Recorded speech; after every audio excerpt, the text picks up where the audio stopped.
The fifth battle against James4Storm, I'm going to narrate this at normal speed as it's only 7 minutes long. So he leads with the Steelix, and I lead with my usual Alakazam lead. I'm not worried about taunt, even if that Steelix can get taunt, as I don't have any setup moves. So I go with the Focus Blast, and it's being super effective and with max special attack, and Steelix is low special defense, I think. It knocks it out straight away. So that's nice to get off a kill without taking any damage or any status problems or entry hazards or whatever. He then brings in a Charizard, which I know can be a bit of a problem, especially if it's got certain strategies. But I think this one must be Scarfed or something, because it's faster than my Alakazam.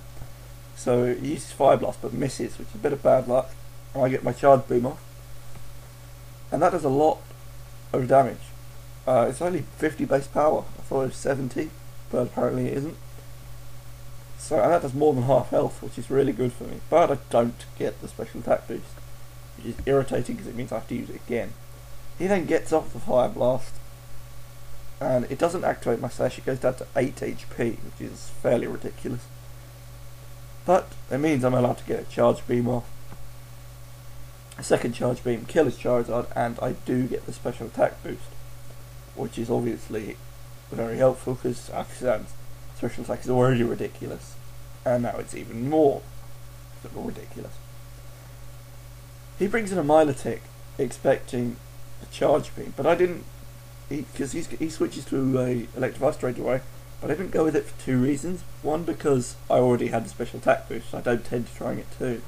And two, I wondered why he'd bring in Milotic into a Charge Beam. I thought it might be to do with its massive HP and good special defense, but I decided to go with the Psychic anyway, in case something like that does happen, and luckily for me, I didn't use Charge Beam, as he brings in Electivire, and I really don't have anything to deal with a Motor Drive Electivire. He then brings in Uri Geller, so it's Alakazam on Alakazam, and I seem to get very either lucky, or I just have more speed EVs against other Alakazams, because I'm never really slower than them. Which is nice, but it seems odd that other people don't invest in speed as much as I do. I mean, I don't know what else they'd... I've maxed special attack and maxed speed. I don't know what else they'd invest in. But that Alakazam goes down, and then comes to Milotic. So I go with a Psychic, as it's going to be more powerful with Stab and Charge Beam super effective anyway. And it does about 2/3 of its health.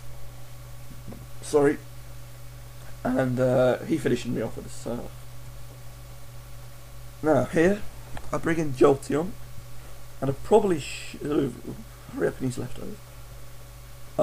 With Jolteon, I probably should have just Thunderbolted straight away, but I wasn't sure if it would kill it, so I just decided to sub down to my Pitaya Berry, which may seem slow, but it's probably worth it, especially if that thing's HP is too much for Jolteon, even with its max special attack. So I'm just going to keep subbing until my Pitaya Berry activates, which is in 2 more subs time.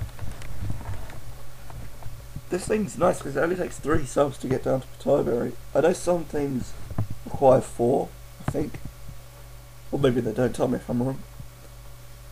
But it's nice to have that extra turn, that turn faster, the faster turn to get off the special attack boosted move.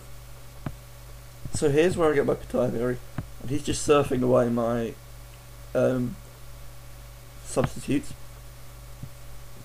And now, despite him having more HP, I feel more comfortable using Thunderbolt because I have the Pitaya boost, and it means that because this thing is max speed rather than max special attack, I now have high special attack and speed.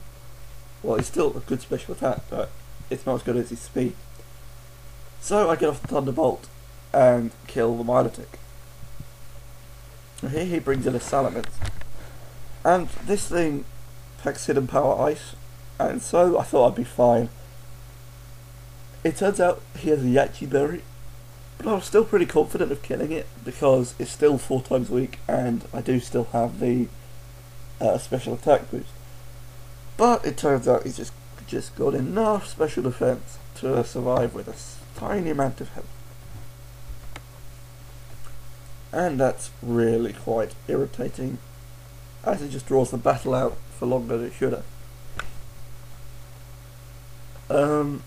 He Dragon Dances up, which could have been a problem if I didn't still have Blastoise. But it's okay, because I do. He kills my Jolteon with a Dragon Claw, and that's obviously going to fish me off with Jolteon's frail defences. It's a crate, he didn't need it, doesn't really matter, and so he takes me down. So I do bring in Blastoise, mostly to get Toxic off, because then I know I can just stall. He goes with the Dragon Claw, but because of Blastoise's excellent defense, it does less than half damage, which is really good news. So I get off the Toxic, doesn't miss, and now this match is just about over. I go with the Protect, expecting him to Dragon Claw again rather than Dragon Dance, as he doesn't have any time left to Dragon Dance. And that's exactly what he does. And I thought Toxic would kill him here, but it doesn't, which is a bit annoying, but it doesn't matter. It's just drawing out the battle more.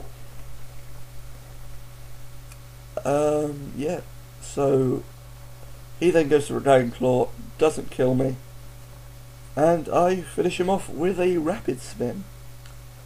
So yeah, that's a good game, James4Storm. I'll have to rebattle you at some point. And yeah, that's a good game. This is my Kanto team that I've put together rather quickly just to see if Kanto Pokemon are better than others. So yeah, good game, rate, comment and subscribe, and I'll have another battle up soon.